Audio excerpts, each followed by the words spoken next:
Daddy, ನಾನು ಈಗಲೇ ಬಂದ್ಬಿಡ್ತೀನಿ. ಹೇಳಿ, ನೀವೆಲ್ಲಿದ್ದೀರಾ?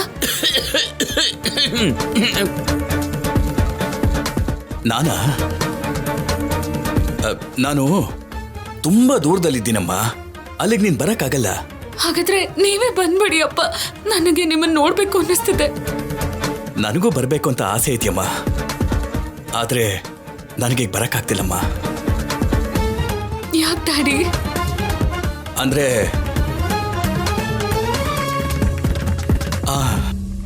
ನದಿಗೆ ಬಿದ್ದಾಗ ನೀರಲ್ಲಿ ತಲೆಗೆ ಸ್ವಲ್ಪ ಪೆಟ್ಟಾಗಿ ಬ್ಲಡ್ ತುಂಬಾ ಹೋಗಿ ಅದು ಮೆದುಳಿಗೆ ಎಫೆಕ್ಟ್ ಆಗಿದ್ಯಂತಮ್ಮ. ಹಾಗಂತ ನಮ್ಮ ಸೂಜಿ ಸುಬ್ಬರಾವ್ RMP ಇದಾರಲ್ಲ, ಅವರೇ ಹೇಳಿದ್ರಮ್ಮ. ಅದಕ್ಕೆ ನನಗೇನು ನೆನಪಿಲ್ಲಮ್ಮ. ಹಳೇದೆಲ್ಲ ಮರ್ತೋಗಿದೆ.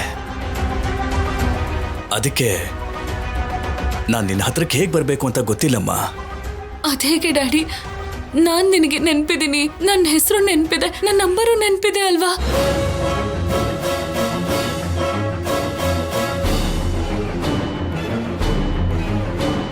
ನಾನು ಹೇಳೋ ಮಾತು ಕೇಳು.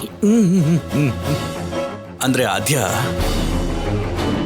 ಹಳೇದೆಲ್ಲ ಮರ್ತೋಗಿದ್ದೀನಿ ಅಂದ್ರೆ ಗಜನಿ ಸಿನಿಮಾದ ಸೂರ್ಯ ತರ ಅಲ್ಲಮ್ಮ. ಸ್ವಲ್ಪ ಸ್ವಲ್ಪ ನೆನಪಿದೆ ಅಷ್ಟೇ. ಯಪ್ಪ, ನೆನ್ಪಿನ ಶಕ್ತಿನೇ ಕಳ್ಕೊಂಡಿರೋರು ಗಜನಿ ಸಿನಿಮಾನ ಹೆಂಗ್ ನೆನ್ಪಿಟ್ಕೊಂಡಿರ್ತಾರೆ? ಆದ್ರೂ ಈಗ ನಾನು ಸತ್ತಿಲ್ಲ ಅಂತ ಗೊತ್ತಾಯ್ತಲ್ಲಮ್ಮ. ಈಗ ನಿನಗೆ ಸಂತೋಷನೇ ಅಲ್ವಾ? ನಾವು ಭೇಟಿ ಆಗಕ್ಕಾಗ್ತಿಲ್ಲ ಅಂತ ಯಾಕೆ ಫೀಲ್ ಮಾಡ್ಕೋತಿಯಮ್ಮ? ಆಕ್ಚುಲ್ ಆಗಿ ನಾನು ನಿನಗೆ ಕೆಲವೊಂದು ವಿಷಯಗಳನ್ನ ಹೇಳಬೇಕು ಅಂತ ಕಾಲ್ ಮಾಡಿದೆ. ನೀನು ಎಮೋಷ್ನಲ್ ಆಗಿ ಏನೇನೋ ಮಾತಾಡಿದ್ರೆ ನಾನು ಹೇಳಬೇಕು ಅನ್ಕೊಂಡಿದ್ದನ್ನ ಮರ್ತೋಗ್ತೀನಮ್ಮ. ಹೇಳು ಡ್ಯಾಡಿ, ಏನ್ ಹೇಳ್ಬೇಕು ಅನ್ಕೋತಿದ್ಯಾ? ಅಂದ್ರೆ ಅದು ನೀನು ಅಪಾರ್ಥ ಮಾಡ್ಕೊಂಡಿರೋ ಹಾಗೆ ನನ್ನ ಸಾವಿಗೆ ಸೀನು ಕಾರಣ ಅಲ್ಲಮ್ಮ. ನೀವು ಬದುಕೇ ಇದ್ದೀರಾ ಅಲ್ವಾ ಡ್ಯಾಡಿ? ನೀನ್ ನಾನು ಸತ್ತೋಗಿದ್ದೀನಿ ಅಂತ ಅದಕ್ಕೆ ಕಾರಣ ಸೀನುನೇ ಅಂತ ಅನ್ಕೊಂಡಿದ್ಯಾ ಅಲ್ವಾ? ನಾನು ಹಾಗೆ ಅನ್ಕೊಂಡಿದ್ದೀನಿ ಅಂತ ನಿಮಗೆ ಹೇಗೆ ಗೊತ್ತು?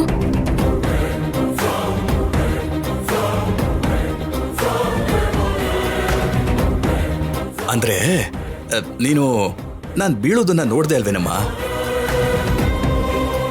ಸೀನು ತಳ್ಳಿದ್ದು ಅಂತ ಅನ್ಕೊಂಡು ಸೀನುನ ಎಲ್ಲಿ ಅಪಾರ್ಥ ಮಾಡ್ಕೋತೀಯೋ ಅಂತ ಅನುಮಾನ ಬಂದು ಫೋನ್ ಮಾಡದ್ನಮ್ಮ. ಪಾಪನಮ್ಮ, ಸೀನು ತುಂಬಾ ಒಳ್ಳೆಯವನಮ್ಮ. ಹೌದಾ ಡ್ಯಾಡಿ? ಹೌದಮ್ಮ. ಈಗ ನೀನು ಯೋಚಿಸ್ಬೇಕಾಗಿರೋದು ನನ್ನ ಬಗ್ಗೆ ಅಲ್ಲಮ್ಮ, ಸೀನು ಬಗ್ಗೆ. ಏನು? ಅಂದ್ರೆ ಆ ಮುಠಾಳ ಆದಿತ್ಯ ಅವನ್ ಡ್ಯಾಡಿ ಜೊತೆ ಸೇರಿ ಅಮೆರಿಕಕ್ಕೆ ಹೋಗಿದ್ದು ಒಳ್ಳೇದೇ ಆಯ್ತಮ್ಮ. ಆದಿತ್ಯ ಅವರ ಪೇರೆಂಟ್ಸ್ ಬಂದಿದ್ದು, ಆದಿತ್ಯ ಮತ್ತೆ ಅಮೆರಿಕಾಗ್ ಹೋಗಿರೋದು ನಿನಗೆ ಹೇಗೆ ಗೊತ್ತು?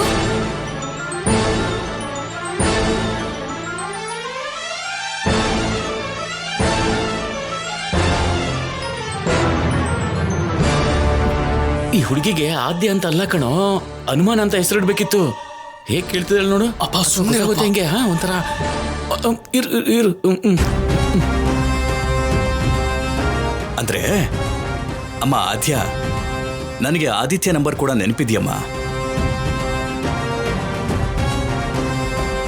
ಅವನಿಗೆ ಕಾಲ್ ಮಾಡಿದ್ದೆ, ನಡೆದಿದ್ದನ್ನೆಲ್ಲ ಹೇಳ್ದ. ಅವನ ಮಾತನ್ನು ಕೇಳಿದ್ಮೇಲೆ ನನಗೆ ಅಳಿಯನಾಗಿ ಸೀನುನೇ ಸರಿ ಅಂತ ಅನ್ನಿಸ್ತು. ಸೀನುನೇ ಮಿಸ್ಟರ್ ಪರ್ಫೆಕ್ಟ್ ಅಂತ ಕೂಡ ಅನ್ನಿಸ್ತು. ಅದಕ್ಕೆ ಹೇಳ್ತಿದ್ದೀನಮ್ಮ, ಇನ್ನೇನು ಯೋಚನೆ ಮಾಡದೆ ಅನ್ಕೊಂಡಿರೋ ಮುಹೂರ್ತದಲ್ಲಿ ನೀನು ಸೀನುನ ಮದ್ವೆ ಮಾಡ್ಕೋಬೇಕಮ್ಮ. ಸೀನುನ ಮದ್ವೆ ಮಾಡ್ಕೊ ಅಂತ ನೀನ್ ಹೇಳ್ತಿದ್ಯಾ ಡ್ಯಾಡಿ? ನಾನೇ ಹೇಳ್ತಾ ಇದ್ದೀನಮ್ಮ. ಇನ್ನೂ ನಿನಗೆ ಯಾಕಮ್ಮ ಡೌಟು? ನೀನು ಸೀನುನ ಮದ್ವೆ ಮಾಡ್ಕೋಬೇಕು. ಮಾಡ್ಕೋತೀಯ? ಮಾಡ್ಕೊಳ್ಳಿಲ್ಲ ಅಂದ್ರೆ ನಿಮ್ಮ ಅಪ್ಪನ ಮೇಲೆ ಆಣೆ. ಅಪ್ಪ, ಅದೇನಮ್ಮ, ನನ್ನ ಮೇಲೆ ಆಣೆನಮ್ಮ. ಇಡ್ತೀನಮ್ಮ.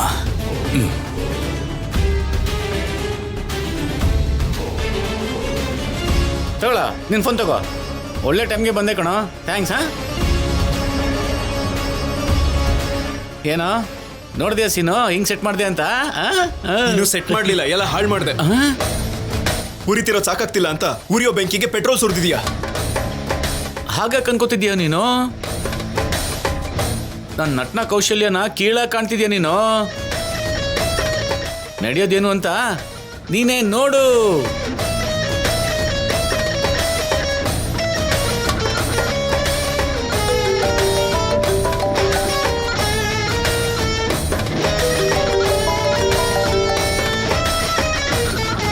ಹಲೋ.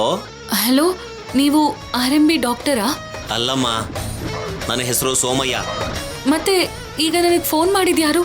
ಅವರ ಆ ರಾಜಾರಾಮ್ ಅವ್ರ ಭಾಮೈದ ವೆಂಕಟ್ ಕಣಮ್ಮ. ನನ್ನ ಫೋನ್ ಇಸ್ಕೊಂಡು ಕಾಲ್ ಮಾಡಿದ್ರಮ್ಮ. ನಾನು ತುಂಬ ದೂರ ಬಂದ್ಬಿಟ್ಟಿದ್ದೀನಮ್ಮ. ಮತ್ತೆ ಹೋಗಿ ಕೊಡ್ಲಾ ಅವ್ರಿಗೆ? ಏನ್ ಬೇಡ. ದೊಡ್ಡಪ್ಪ,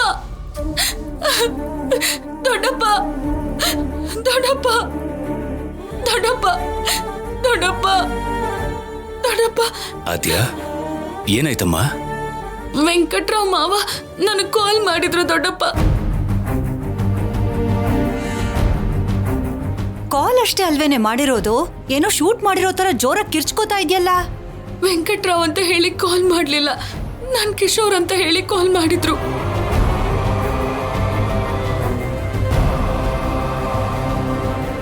ಏನ್ ಹೇಳ್ತಿದ್ಯಾ ಆದ್ಯಾ? ಹೌದು ದೊಡ್ಡಮ್ಮ,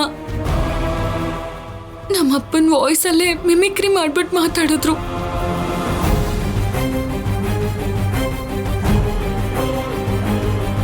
ನನ್ ಸಾವಿಗೆ ಸೀನು ಅಲ್ಲ ಕಾರಣ, ನಾನು ಬದುಕೇ ಇದ್ದೀನಿ, ನೀನ್ ಸೀನುನ ಮದ್ವೆ ಮಾಡ್ಕೊಳ್ದೆ ಹೋದ್ರೆ ನನ್ ಮೇಲೆ ಆಣೆ ಅಂತ ಹೇಳಿದ್ರು.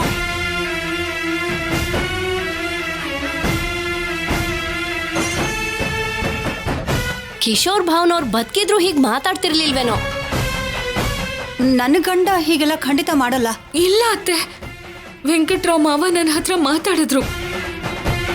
ಮಾವ ಕಾಲ್ ಮಾಡಿರೋ ನಂಬರ್ಗೆ ನಾನು ಮತ್ತೆ ಕಾಲ್ ಬ್ಯಾಕ್ ಮಾಡಿ ಕೇಳಿದ್ರೆ ರಾಜಾರಾಮ್ ಅವರ ಬಾಮೈದ ವೆಂಕಟ್ರಾವ್ ಅವರು ನನ್ನ ಫೋನ್ ತಗೊಂಡು ನಿಮಗೆ ಕಾಲ್ ಮಾಡಿದ್ರು ಅಂತ ಹೇಳ್ತಿದ್ದಾರೆ.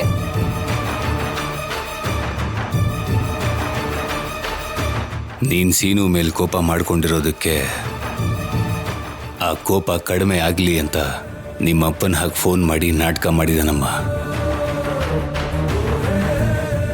ನೀನ್ ಭಯ ಪಡ್ಬೇಡಮ್ಮ. ಭಾವನವ್ರ ಮನೆಗೆ ಬರಲಿ, ಮಾತಾಡ್ತೀನಿ.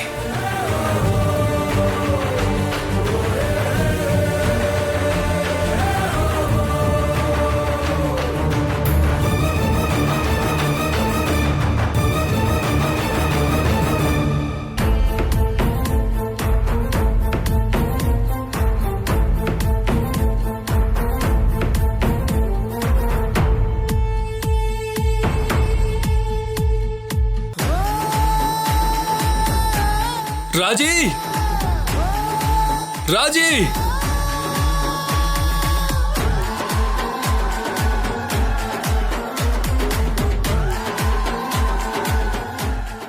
ಶೌರ್ಯದಿಂದ ನಾನು ತಾಯಿ ಆಗ್ತಾ ಇದ್ದೀನಿ.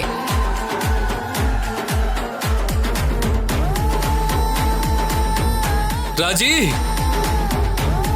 ರಾಜಿ, ರಾಜಿ, ನೀನ್ ಇಲ್ಲಿದ್ಯಾ? ನಿನ್ಗೋಸ್ಕರ ಕಾಲೇಜ್ ಎಲ್ಲ ಹುಡುಕ್ದೆ, ಎಲ್ಲೂ ಕಾಣ್ಲಿಲ್ಲ. ಹೇಳಿ ಸರ್. ಅಸ್ಮಿತಾ ಸಿಕ್ಕದ್ಲಾ? ಸಿಕ್ಕಿದ್ಲು. ಮಾತಾಡ್ದ್ಯಾ? ಮಾತಾಡ್ದೆ ಸರ್. ಹಾಗಾದ್ರೆ ಇವಾಗ ಯಾವುದೇ ಸಮಸ್ಯೆ ಇಲ್ಲ ಅಲ್ವಾ? ಇಲ್ಲ ಸರ್, ಯಾವ ಸಮಸ್ಯೆನೂ ಇಲ್ಲ. ಹಾಗಾದ್ರೆ ಈಗ ಹ್ಯಾಪಿ ತಾನೆ? ಹೌದು ಸರ್, ತುಂಬಾ ಹ್ಯಾಪಿ. ನಿನ್ ಮನ್ಸಲ್ಲಿ ಇವಾಗ ಏನೂ ಇಲ್ಲ ಅಲ್ವಾ? ಇಲ್ಲ ಸರ್, ಏನೂ ಇಲ್ಲ. ಇವಾಗಾದ್ರೂ ಅರ್ಥ ಆಯ್ತಾ ನಾನು ಏನು ಅಂತ? ತುಂಬಾ ಚೆನ್ನಾಗಿ ಅರ್ಥ ಆಯ್ತು ಸರ್. ರಾಜಿ,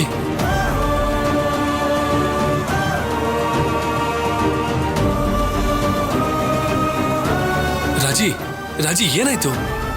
ಇಷ್ಟು ದಿನ ನಾನೇನು ಮಾಡಿಲ್ಲ, ನನ್ನ ತಪ್ಪೇನು ಇಲ್ಲ ಅಂತ ಹೇಳ್ತಿದ್ದಾಗ ನಿಮ್ಮ ಮೇಲೆ ಯಾವುದೋ ಒಂದು ಮೂಲೆಯಲ್ಲಿ ಸಣ್ಣ ನಂಬಿಕೆ ಉಳ್ಕೊಂಡಿತ್ತು ಸರ್. ಇವಾಗ ನಂಬಿಕೆ ಪೂರ್ತಿಯಾಗಿ ಹೊರಟೋಯ್ತು.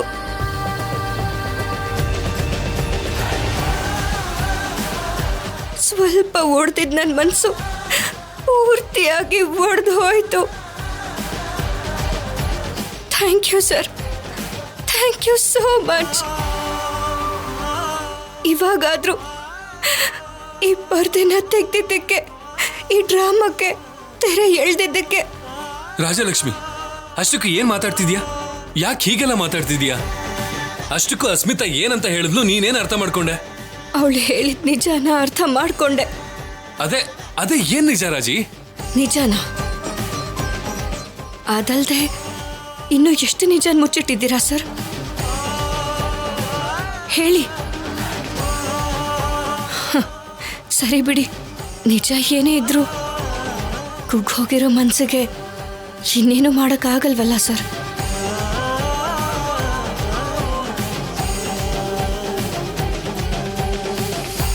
ಸರ್, ನಿಜ ಏನು ಅಂತ ಗೊತ್ತಾಗಿ ನಮ್ಮಪ್ಪ ಏನ್ ಮಾಡ್ಬಿಡ್ತಾರೋ ಅಂತ ನೀವು ಭಯ ಪಡ್ತಿದ್ದೀರಾ ಅಲ್ವಾ? ಅಯ್ಯೋ, ನೀವು ಭಯ ಪಡೋ ಅವಶ್ಯಕತೆನೇ ಇಲ್ಲ ಸರ್. ಈ ನಿಜಾನ ನಮ್ಮಪ್ಪಂಗೆ ಹೇಳೋದೇ ಇಲ್ಲ ಸರ್.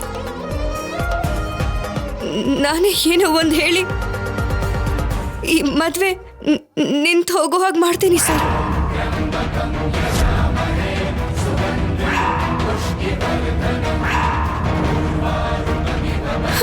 ನೀವು ಟೆನ್ಷನ್ ಮಾಡ್ಕೋಬೇಡಿ. ರಾಜಲಕ್ಷ್ಮಿ,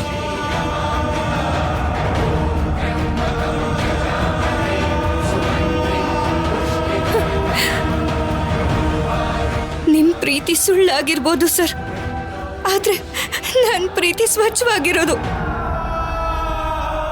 ನಿಮ್ಮನ್ನ ಪ್ರಾಣಕ್ಕಿಂತ ಹೆಚ್ಚಾಗಿ ಪ್ರೀತಿಸ್ದೆ.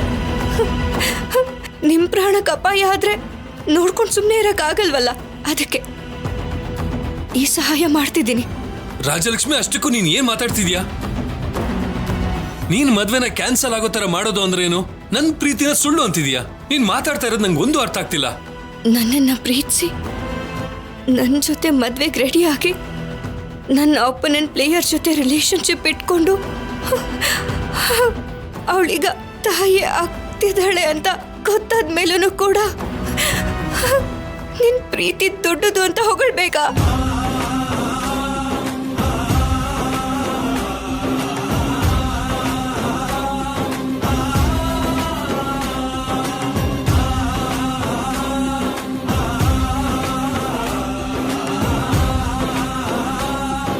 ರಾಜಿ, ಚಚೆ, ಏನ್ ಮಾತಾಡ್ತಿದ್ಯಾ ರಾಜಿ ನೀನು? ಅಲ್ಲ ನನ್ನ ರಾಜಿ, ಇದೆಲ್ಲ ಸುಳ್ಳು ರಾಜಿ. ಇದು ಎಲ್ಲ ತಪ್ಪಾಗಿದೆ ರಾಜಿ. ರಾಜಿ, ಇಲ್ಲ, ನಿಜ ಸರ್. ಅಶ್ಮಿತಾ ನನಗೆ ಹೇಳಿ ಹೋದಂತ ನಿಜ ಇದೇನೆ.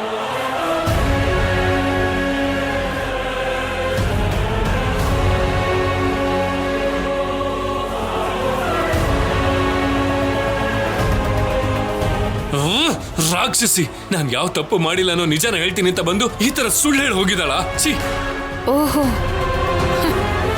ಇನ್ನೂ ಅವಳ ಹತ್ರ ಸುಳ್ಳುಗಳನ್ನು ಹೇಳ್ಸಿ ನನ್ನನ್ನ ನಂಬಿಸೋಂತ ಪ್ಲಾನ್ ಮಾಡಿ ಅವಳು ನನ್ನ ಹತ್ರ ಕಳ್ಸಿದ್ರಾ? ಪಾಪ, ಅವಳು ನೀವ್ ಹೇಳಿದ್ದನ್ನು ಹೇಳ್ದೇನೆ ಇರೋದನ್ನಿದ್ದ ಹಾಗೆ ಹೇಳ್ಬಿಟ್ಟಿದ್ದಾಳೆ.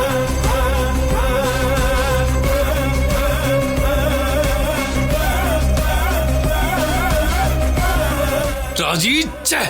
ಅಯ್ಯೋ ರಾಜಿ, ನಿನಗೆ ಅಸ್ಮಿತಾ ಬಗ್ಗೆ ಗೊತ್ತಿಲ್ಲ. ಅವಳೊಬ್ಳು ದೊಡ್ಡ ಮೋಸಗಾರ್ತಿ. ಪ್ರೆಗ್ನೆಂಟ್ ಅಂತ ಮತ್ತೆ ಏನೋ ದೊಡ್ಡ ಸ್ಕೆಚ್ ಹಾಕಿದಾಳೆ. ರಾಜಲಕ್ಷ್ಮಿ, ಅವಳ ಮಾತನ್ನ ನಂಬೇಡ. ಅವಳು ಹೇಳೋದೆಲ್ಲ ಹಸಿ ಸುಳ್ಳು. ಸುಳ್ಳು ಯಾಕಾಗತ್ತೆ ಸರ್? ಯಾಕಾಗತ್ತೆ? ಇಂಥ ವಿಷಯಗಳಲ್ಲಿ ಯಾವ ಹುಡುಗಿ ಆದ್ರೂ ಸರಿ ಅವಳ ಮೇಲೆ ಅಪವಾದ ಹೊರಿಸ್ಕೋತಾಳ? ಅಯ್ಯೋ ರಾಜಿ, ಅವಳು ಹಾಗೆ ಮಾಡ್ತಾಳೆ ರಾಜಿ. ಅದ್ ನಿಜ ಅಲ್ಲ. ನೀವು ಅವಳ ಪಾರ್ಟಿಗೆ ಹೋಗಿದ್ ನಿಜ ಅಲ್ವಾ? ಆ ಪಾರ್ಟಿಲಿ ಎಲ್ರು ಮುಂದೆ ನನಗಿಂತ ಅವಳೇ ದೊಡ್ಡ ಪ್ಲೇಯರ್ ಅಂತ ಹೇಳಿದ್ ನಿಜ ಅಲ್ವಾ? ನೀವು ಮತ್ತೆ ಅವಳು ಒಟ್ಟಿಗೆ ಇದ್ದಿದ್ದು ನಿಜ ಅಲ್ವಾ? ರಾಜಲಕ್ಷ್ಮಿಗಿಂತ ಮುಂಚೆ ನೀನ್ ನನಗೆ ಯಾಕೆ ಪರಿಚಯ ಆಗ್ಲಿಲ್ಲ ಅಂತ ಫೀಲ್ ಆಗ್ತಾ ಅವಳ ಹೆಸರನ್ನ, ಅವಳ ಅಂದಾನ ಹೊಗಳ್ತಾ ನಿಮ್ ಬಾಯಾರೆ ಐ ಲವ್ ಯು ಹೇಳಿದ್ರಿ ಅಲ್ವಾ? ಅದಕ್ಕೆ ಸಾಕ್ಷಿನೂ ಇರೋದು ನಿಜ ಅಲ್ವಾ? ಇದೆಲ್ಲ ನಿಜ ಆಗಿರುವಾಗ ಆ ಪ್ರೆಗ್ನೆನ್ಸಿ ವಿಷಯ ಯಾಕೆ ಸುಳ್ಳಾಗತ್ತೆ?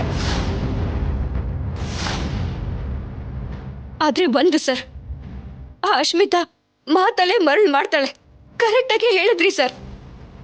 ಆದ್ರೆ ನೀವು ಅವಳನ್ನು ಮೀರಿದ ಮೋಸಗಾರರು ಸರ್, ಅದನ್ನು ಮೀರಿಸಿದ ದ್ರೋಹಿ ಸರ್.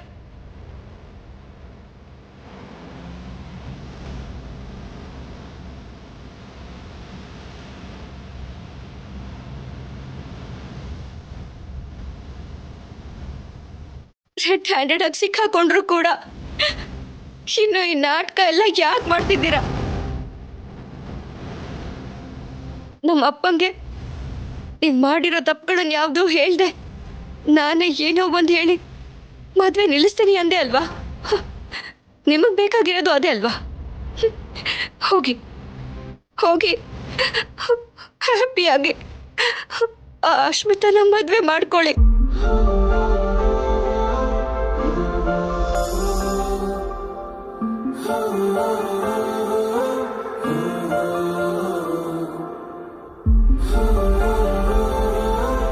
ಹೇಗಿದ್ರು ನನಗೆ ನ್ಯಾಯ ಸಿಗ್ಲಿಲ್ಲ, ಅಟ್ಲೀಸ್ಟ್ ಆ ಅಶ್ಮಿತಾಗಾದ್ರೂ ನ್ಯಾಯ ಸಿಗೋ ಹಾಗೆ ಮಾಡಿ.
ಲೇ ಬಾರೋ, ನಿಮ್ಮ ಅಪ್ಪ ಇರ್ಬೇಕಾದ್ರೆ ನಿನ್ಗೇನೋ ಚಿಂತೆ.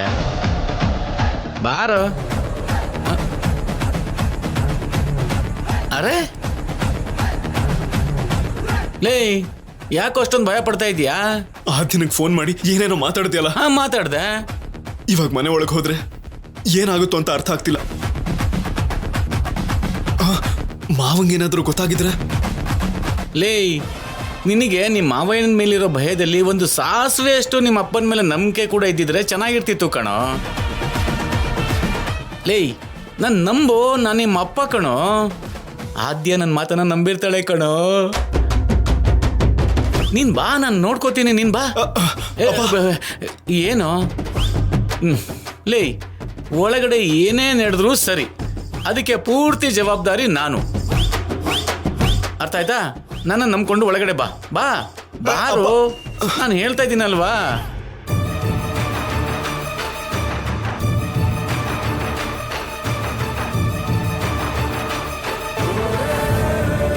ನೀನ್ ಬಾರು.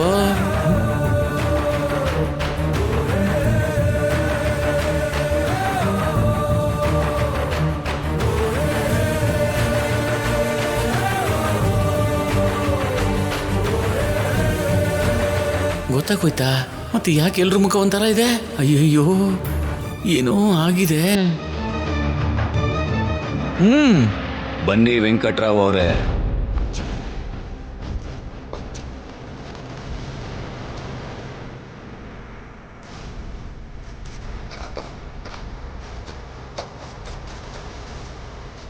ವೆಂಕಟ್ರಾವ್ ಅವರೇ, ಏನೋ ವಿಚಿತ್ರ ಅನ್ಸಿದೆಯಲ್ಲ. ಭಾವನವರು ಇಷ್ಟೊಂದು ಮರ್ಯಾದೆಯಿಂದ ಕರೀತಿದ್ದಾರೆ ಅಂದ್ರೆ ನಿನ್ ಕತೆ ಮುಗೀತು ಕಣೋ ವೆಂಕಟ್ರಾವ್.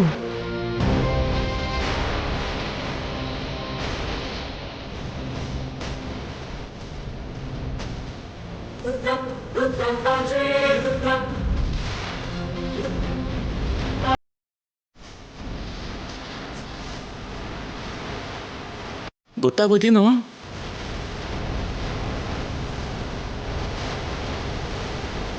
ಏನಾಯ್ತು ಅಂತ ಹೇಳೇ. ಬನ್ನಿ ಬನ್ರಿ.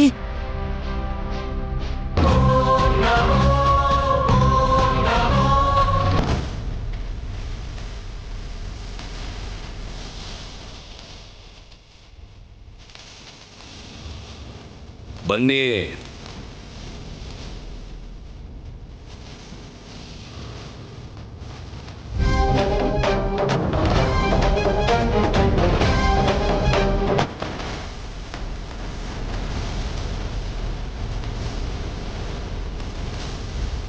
ಮಾಡೋದೆಲ್ಲ ಮಾಡ್ಬಿಟ್ಟು ಏನು ಗೊತ್ತಿಲ್ದಿರೋ ಹಾಗೆ ಮಗು ತರ ಅಂಬೆಗಾಲ್ ಇಟ್ಕೊಂಡು ಬರ್ತಿರೋದ್ ನೋಡು.